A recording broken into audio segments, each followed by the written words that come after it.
আজকের এই ক্লাসটা দেখার আগে আপনি অবশ্যই পার্ট 1 কমপ্লিট করে তারপরে এটা দেখবেন। আমরা অলরেডি পাস্ট ইনডিফিনিটের বেসিক আলোচনাটা পাস্ট ইনডিফিনিটের পার্ট 1 এ করে ফেলেছি। আজকে আমরা দেখব পাস্ট ইনডিফিনিট টেন্সে আমরা বাক্য তৈরি করার যে ফাউন্ডেশন এটা কিভাবে ডেভেলপ করব। আপনি যে কোনো ইংরেজি গ্রামারই শেখেন না কেন, আপনি একটা জিনিস মনে রাখবেন যে সবসময় একটা বাক্যকে পজিটিভ, হ্যাঁবোধক, নেগেটিভ, না বোধক এবং কোয়েশ্চেন, প্রশ্নবোধক, এই তিনটা ওয়েতে চিন্তা করবেন। কারণ আমরা যখন ডেইলি লাইফ কনভারসেশন করি বা আমরা বিভিন্ন ধরনের বাক্য লিখি ফর কমিউনিকেশন, রাইটিং বা স্পিকিং, যেটাই হোক না কেন, আমরা যে কোনোভাবে বাক্যটাকে উপস্থাপন করতে পারি। সেটা হতে পারে পজিটিভ, সেটা হতে পারে নেগেটিভ, অথবা সেটা হতে পারে কোয়েশ্চেন।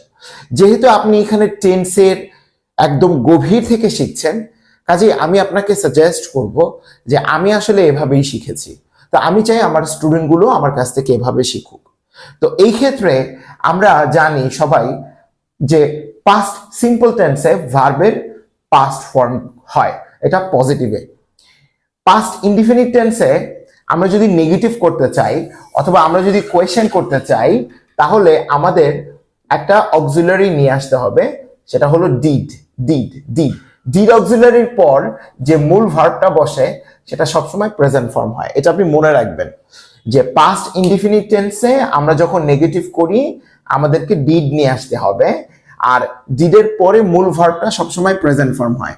যেমন এখানে হয়েছে ওয়েন্ট, এখানে ডিডন্ট গো, গো কিন্তু present form. Took, didn't take. Won, didn't win. Thought, didn't think. Tried, didn't try.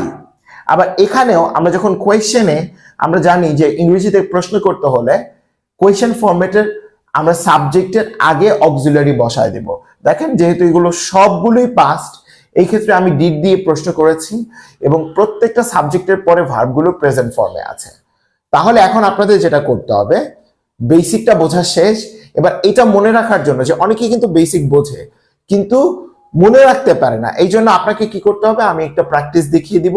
এই প্র্যাকটিসটা বাসায় বারবার বলবেন, বারবার লিখবেন। তবে মনে রাখতে হবে টেন্সে অবশ্যই বাংলা অর্থটা গুরুত্ব দিতে হবে। আই ওয়েন্ট, আমি গিয়েছিলাম। আই ওয়েন্ট, আমি গিয়েছিলাম। আমার ভিডিওটা পজ দিয়ে দিয়ে আপনি খাতায় নোট করবেন, এটা আপনার জন্য বেশি ইফেক্টিভ হবে। আপনি আমার ডিরেকশন ফলো করেন, ইনশাআল্লাহ টেন্স নিয়ে আপনার কোনো প্রবলেম থাকবে না। খাতায় আমি যা যা বলবো সব বাংলা অর্থ সহ ভিডিওটা পজ দিয়ে দিয়ে নোট করবেন। আই ওয়েন্ট, আমি গিয়েছিলাম। আই ওয়েন্ট, আমি গিয়েছিলাম। I didn't go, I didn't go, আমি যাইনি। ডিডের পরে present form. I didn't go, আমি যাইনি। Did I go, did I go, আমি কি গিয়েছিলাম। 1 2 3 করে নিচে নিচে লিখে ফেলবেন।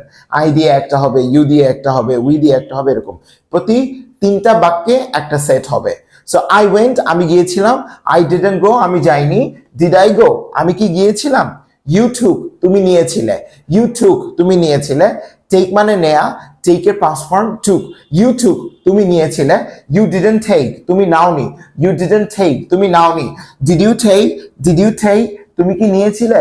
ডিড ইউ টেক, তুমি কি নিয়েছিলে। উই ওন, আমরা জিতেছিলাম। উই ওন, আমরা জিতেছিলাম। উই ডিডন্ট উইন, আমরা জিতিনি। উই ডিডন্ট উইন, আমরা জিতিনি। ডিড উই উইন, আমরা কি জিতেছিলাম। ডিড উই উইন, আমরা কি জিতেছিলাম। they thought, তারা ভেবেছিল। সিঙ্কের past form thought। they thought, তারা ভেবেছিল। they thought, তারা ভেবেছিল। they didn't think, তারা ভাবেনি। they didn't think, তারা ভাবেনি। did they think, তারা কি ভেবেছিল। did they think, তারা কি ভেবেছিল। he tried, সে চেষ্টা করেছিল। he tried, সে চেষ্টা করেছিল। he didn't try, present form. did এর পরে ভার্বের present form. he didn't try, সে চেষ্টা করেনি। did he try, সে কি চেষ্টা করেছিল। তো এইভাবে যখন আপনার এগুলো হয়ে যাবে, তখন আপনি আবারও নতুন নতুন ভার্ব দিয়ে ট্রাই করেন। কিপ ট্রাইং মোর। প্রতিদিন একটা টার্গেট নেন যে হেলাল স্যারের ভিডিওগুলো দেখব এবং স্যার ভিডিওতে যে বিষয়গুলো বলে দেয় এগুলো নিয়ে রিসার্চ করব, এগুলো নিয়ে প্র্যাকটিস করব। আপনি নতুন নতুন ভার্ব অ্যাড করে প্রত্যেকটা সেকশন ওয়াইজ এভাবে পড়েন। আই ওয়েন্ট আমি গিয়েছিলাম, আমি কিন্তু না দেখে বলছি। আই ওয়েন্ট আমি গিয়েছিলাম, আই ডিডন্ট গো আমি যাইনি, ডিড আই গো আমি কি গিয়েছিলাম। ইউ টুক তুমি নিয়েছিলে, ইউ ডিডন্ট টেক তুমি নাওনি, ডিড ইউ টেক তুমি কি নিয়েছিলে। উই ওন আমরা জিতেছিলাম, উই ডিডন্ট উইন আমরা জিতিনি, ডিড উই উইন আমরা কি জিতেছিলাম। দে থট তারা ভেবেছিল, দে ডিডন্ট থিঙ্ক তারা ভাবেনি, ডিড দে থিঙ্ক তারা কি ভেবেছিল। হি ট্রাইড সে চেষ্টা করেছিল, হি ডিডন্ট ট্রাই সে চেষ্টা করেনি, ডিড হি ট্রাই সে কি চেষ্টা করেছিল। দেখেন আপনি যখন এইভাবে থরলি বলতে পারবেন, ব্রেনে সেট, আপনি কিন্তু লিখতেও পারবেন এবং লেখার সময় আপনার ভুলও হবে না। So what are you waiting for, keep practising and keep trying more. দেখা হবে নতুন আরেকটা ভিডিওতে, সবাই ভালো থাকুন, আল্লাহ হাফেজ।